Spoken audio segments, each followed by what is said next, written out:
Paper. A simple word, yet it represents a cornerstone of human civilization. For millennia, paper has been the canvas upon which we've inscribed our thoughts, dreams, and discoveries. From ancient scrolls to modern books, from intricate maps to everyday documents, paper has shaped our world in countless ways. It has enabled the dissemination of knowledge, the spread of ideas, and the preservation of history. Even in our increasingly digital age, the allure of paper endures. We still find pleasure in the tactile experience of holding a book, the rustle of turning pages, and the permanence of a handwritten note. Paper continues to connect us, inspire us, and serve as a testament to human ingenuity. But have you ever stopped to wonder about the journey of paper? How does a tree standing tall in a forest transform into the blank sheet awaiting your pen? Let's embark on a fascinating exploration of the paper manufacturing process, from its natural origins to its arrival on your desk. The journey of paper begins with trees, the primary source of the cellulose fibers that give paper its structure. While many tree species can be used, softwood trees like spruce, pine, and fir are favored for their long fibers, which contribute to paper strength. Hardwood trees, such as eucalyptus and birch, are also utilized, often to impart smoothness and printability. It's important to note that responsible paper manufacturers prioritize sustainable forestry practices. This means ensuring that trees are harvested in a way that doesn't deplete forests, but rather allows them to regenerate naturally or through replanting efforts. This balance between utilizing resources and protecting the environment is crucial for the long-term viability of paper production. Once harvested, the trees are transported to paper mills, where the transformation from raw wood to paper begins. This journey from forest to factory marks the first step in a complex and fascinating industrial process. Upon arriving at the mill, the logs undergo a process called pulping, which essentially means breaking down the wood into its fundamental components, cellulose fibers. Think of it like separating a piece of fruit into its edible parts and discarding the seeds and skin. There are three main methods of pulping: mechanical, chemical, and semi-chemical. Each method yields pulp with different characteristics, influencing the final paper's properties. Mechanical pulping, as the name suggests, uses grinders to physically tear the wood fibers apart. This method is energy-intensive but produces a high yield of pulp, making it a more economical option for products like newsprint and magazines where strength and durability are less critical.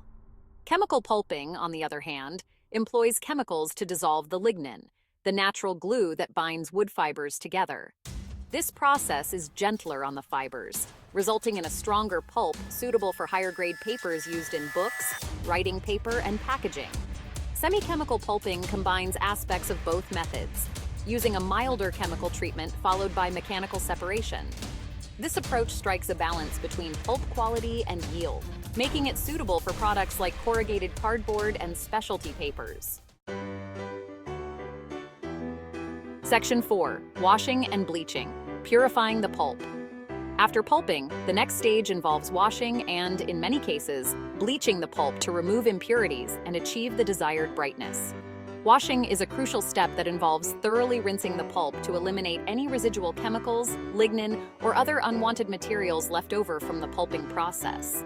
This ensures that the final paper product is clean, bright, and free from any undesirable odors or discoloration.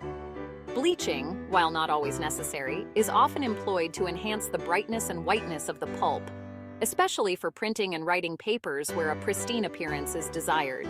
Traditionally, chlorine-based bleaching agents were used, but concerns about their environmental impact have led to the adoption of more environmentally friendly alternatives like oxygen, ozone, and hydrogen peroxide.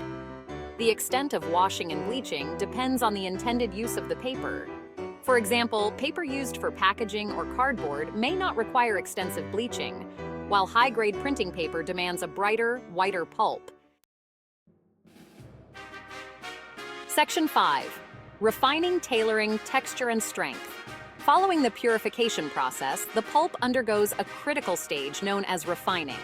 This step is essential for tailoring the physical properties of the paper, such as its texture, strength, and ability to absorb ink.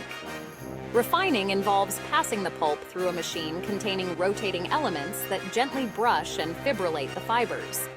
This process increases the surface area of the fibers, allowing them to bond more tightly together when the paper sheet is formed. The degree of refining can be adjusted to achieve specific paper characteristics. For instance, paper intended for writing or printing requires a smoother surface, achieved through more extensive refining.